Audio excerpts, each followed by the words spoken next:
नमस्कार दोस्तों, स्वागत है मेरे channel the fact and religious TV में। दोस्तों, आज हम बात करेंगे उज्जैन महाकालेश्वर मंदिर के बारे में। भगवान शिव को समर्पित स्वयं ज्योतिर्लिंग मंदिर मध्य प्रदेश के उज्जैन शहर में बना है। इस मंदिर का कई पौराणिक ग्रंथों में काफी सुंदर वर्णन मिलता है। देश दुनिया से यहाँ सभी महाकाल यानी भगवान शिव के दर्शन हेतु पूरे साल आते रहते हैं, मगर महाकुंभ के दौरान यहाँ लाखों की संख्या में श्रद्धालु पहुँचते हैं, जिस कारण से यह मंदिर पर्यटकों की सूची में सबसे ऊपर आता है। आइए जानते हैं क्या है महाकालेश्वर मंदिर से जुड़े रहस्य, जिन्हें आज तक कोई भेद नहीं सका। दोस्तों, उज्जैन के महाकालेश्वर मंदिर और काल भैरव मंदिर के बारे में तो आप जानते ही होंगे।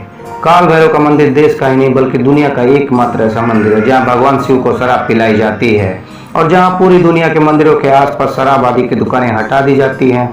वहीं दूसरी ओर महाकाल मंदिर के परिसर से लेकर इसके रास्ते तक बहुत सारी शराब की दुकानें लगाई गई हैं। और यही नहीं, यहाँ प्रसाद बेचने वाले लोग भी शराब अपने पास रखते हैं। 12 ज्योतिर्लिंगों में से एक महाकालेश्वर का शिवलिंग स्वयं माना जाता है और आज तक ये कोई नहीं जानता कि भगवान शिव को मंदिरा पिलाने का रिवाज कब से आया और आखिर इतनी शराब जो भगवान शिव पीते हैं वो कहाँ जाती है।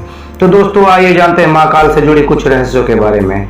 महाकाल के नाम का रहस्य, क्योंकि महाकाल में भस्म आरती होती है और यहाँ कहा जाता है कि पहले यहाँ जलती हुई चिता का ही राख लाकर पूजा की जाती थी, इसलिए माना जाता था कि महाकाल का संबंध मृत्यु से है, पर यह सच नहीं है। दरअसल काल का मतलब मृत्यु और समय दोनों होता है और ऐसा माना जाता है कि प्राचीन काल में पूरी दुनिया का मानक समय यहीं से निर्धारित होता था, इसलिए इसे महाकालेश्वर नाम दिया गया है। दूसरा कारण भी काल से ही जुड़ा हुआ था। दरअसल महाकाल का शिवलिंग तब प्रकट हुआ था जब एक राक्षस को मारना था।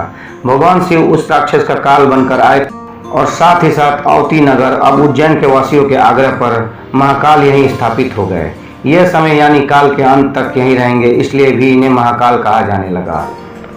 दूसरे रहस्य में से एक, आखिर क्यों नहीं रात में गुजरता कोई राजा या मंत्री का काफिला। दोस्तों, ऐसा माना जाता है कि विक्रमादित्य के समय से ही इस मंदिर के आसपास और शहर में कोई राजा या मंत्री रात में नहीं गुजरता।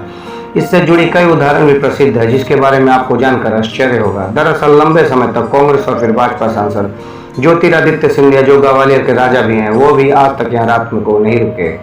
इतना ही नहीं, देश के चौथे प्रधानमंत्री मोरारजी देसाई भी जब मंदिर के दर्शन करने के बाद रात में यहाँ रुके थे तो उनकी सरकार अगले ही दिन गिर गई थी।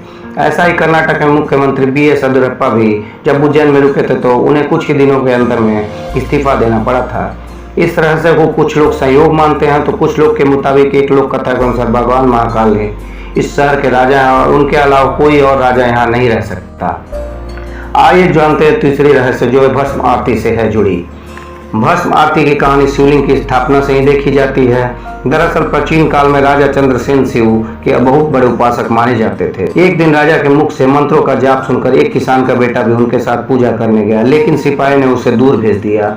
वो जंगल के पास जाकर पूजा करने लगा और वहां से उसे एहसास हुआ कि दुश्मन राजा उज्जैन पर आक्रमण करने जा रहे हैं और उसने प्रार्थना के दौरान ये बात पुजारी को बता दी।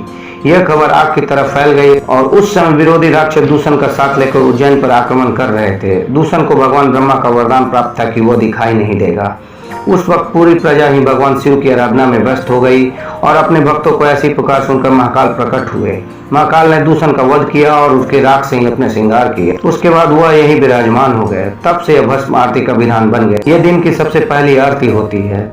शिव पुराण के अनुसार कपिला गाय के गोबर के कंडे के साथ समी, पीपल, पलाश, बेर के पेड़ की लकड़ियां, अमलतास और बरगद के पेड़ की जड़ को एक साथ जलाया जाता है और इसके बाद ही वो राख बनती है, जिससे हर सुबह भगवान शिव का भस्म आरती होती है।